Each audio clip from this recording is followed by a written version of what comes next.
I was a workaholic in my session career, and my favorite video I think I've ever done was the one with Shakira on the cover, where it says stories I shouldn't tell. And it's basically about the fact that I worked 8, 10, 13 hours a day, 7 days a week for decades. That is not an exaggeration. If you watch that video, I did it. I sacrificed so much, and my wife luckily didn't leave. These days, I have to do something different. I still work 7 days a week. What that means is on Saturday and Sunday, I get a couple of hours of work done in the morning, and then I give the rest to family. You are still, Rick, in the workaholic mode, which I admire. But personally, I did that, and I have to do something different now, which is smell the roses a little more. And so I do well, but it goes back to what you were saying. You can't advise anybody because everybody, this is the most amazing thing about this particular thing that we do. Once you find your audience, you can do it any way you want. Mm-hmm. And we know people, Adam Neely would do a video once a month. Mm-hmm. Yeah. Or even longer between. Yeah, and then now Paul Davids is doing them just whenever he decides he has something he wants to say. Mm-hmm.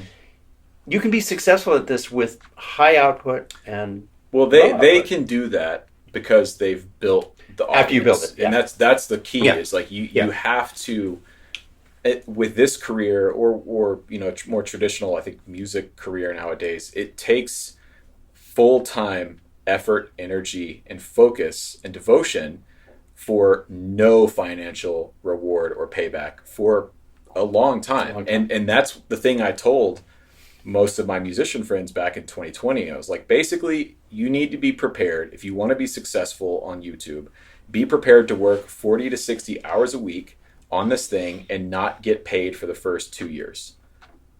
And if you can do that and you can stick with it, then you will find success at some point. But most people don't do that. And I think music is probably the same way. I think to develop a sustainable music career, now you have to be prepared to work 1 to 2 jobs and also work full time as a writer, artist, singer, whatever it is that you do in order to get it going, get it off the ground. And to your point, the way LA was back in the day is no longer reality. The cost of living is so out of control everywhere that people have to work these 2 or 3 jobs. And most people can't afford to take the time necessary to develop the skills and their voice as an artist and a musician.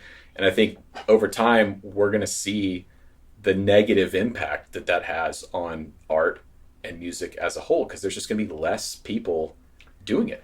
I'd like to take a second to talk to you about this channel. This is actually Rick Beato 2. I've had it since the beginning of my main channel, and many of you are not subscribed. As a matter of fact, 87% of the people that watch this channel regularly are not subscribed. So I encourage you to hit the subscribe button on this channel and on my main channel. This will help me get even more of my dream guests and help continue to grow both channels. Thank you. Yeah, a lot of great artists now benefit from generational wealth. Yeah. It means the parents can support them while they become amazing. Well, I experienced that as a producer in the early 2000s when there was no major label budgets anymore, that the people you started working with had wealthy parents. I don't know any way to say it other than that. Did a lot of that in this room. Right? A lot of it. I did so many records like that. Or it was either that or they had investors. Mm-hmm. And investors was someone else's wealthy parent that was... The irony of that is... that's true. And there'd be like, one major label record, and then there'd be 4 rich kids projects or whatever, and then there'd be another major label record, and then another 5 rich kids projects or whatever, or the rich uncle or whatever. And that's... I mean, Rhett was working at the studio when I would be doing stuff like that, and... Yeah. The irony of that is when the music business got really hard and I would try and do something for Universal and you had to send your invoice through the Universal Uniport, it was so difficult that at a certain point, if somebody was doing a project on Universal and they called, I would say, no. Mm. And they go, oh, I know, the Uniport, we'll just pay you directly. Management will pay you. And okay. But the irony of it was, if you were working for somebody's parent, they would pay you for whatever you asked. That's right.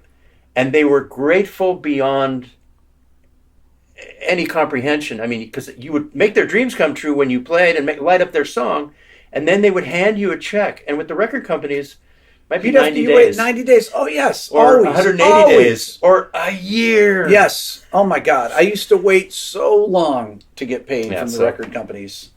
And Tim, the producers, because you played, now I was the producer myself, but you worked for other producers, and they were all taking these kind of projects. They were all doing these, what would you call them, vanity projects? Vanity projects, yeah. Right? Yeah. Now, if we're honest, and we talk about most of the big stars today, or a lot of the big stars, they're frankly from wealthy families. Yeah, that's what I'm saying. They just are. I mean, I don't want to name names. Yeah. name your big stars out today. Yeah. Doesn't matter what the genre is. They're from rich families. The truth. There are exceptions to that, and look, there's not all of them. Not all of them. Yeah, and there is some great artists that make great music that are from wealthy parents. That's not to say that if someone is a like a nepo baby, their music sucks, because that's just not true. But it goes to the point of, like, to develop this skill set, you have to work on it full time,